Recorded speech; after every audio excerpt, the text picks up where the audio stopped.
Injil yang asli itu ada di Museum Turki dan diturunkan langsung kepada Nabi Isa.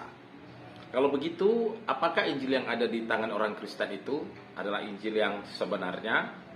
Salam, jumpa lagi bersama saya dalam Kristen Menjawab.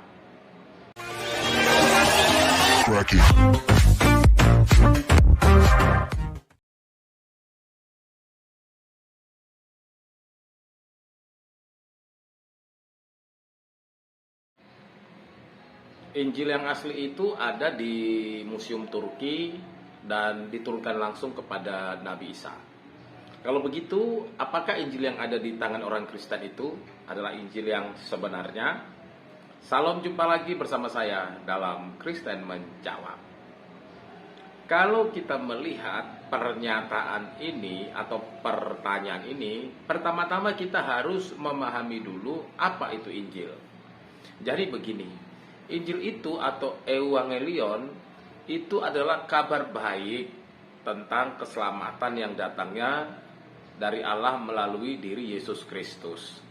Dan kabar baik tentang keselamatan yang besar dalam diri Yesus Kristus itu dicatat oleh keempat Injil, yaitu Injil Matius, Markus, Lukas, dan Yohanes.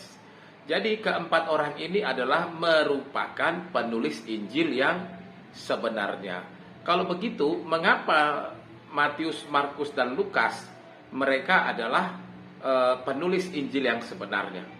Karena keempat orang ini, yaitu Matius, Markus, Lukas, dan Yohanes, mereka ini adalah orang yang merupakan saksi mata dalam proses kelahiran Yesus ke dunia ini sampai dia kemudian naik ke sorga. Jadi keempat orang ini, Matius, Markus, Lukas, dan Yohanes, inilah yang mencatat bahwa catatan mereka itulah kemudian yang dibukukan. Maka kemudian dalam kanonisasi keempat Injil ini ada di dalam Perjanjian Baru, menjadi kitab pertama dalam Perjanjian Baru, yaitu Matius, Markus, Lukas, dan Yohanes. Jadi kita harus clear dulu di sini bahwa Injil itu adalah kabar baik tentang keselamatan yang besar dalam diri Yesus Kristus yang dicatat pada saat Tuhan Yesus datang ke dunia ini. Siapa yang mencatat? Yaitu murid-muridnya yang adalah merupakan saksi mata langsung dari apa yang mereka lihat tentang pelayanan Yesus selama ada di dunia ini. Kalau begitu, Injil apa yang disimpan di Turki?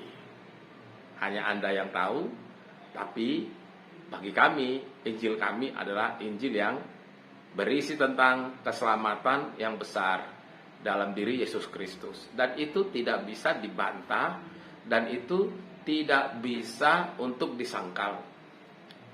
Injil itu kabar baik, ya intinya di situ. Tidak ada yang lain.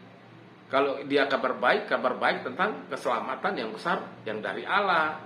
Saya harap ini menjadi sesuatu yang jelas bagi kita, dan kami percaya Injil kami adalah Injil yang sebenarnya. Salam, Tuhan Yesus memberkati.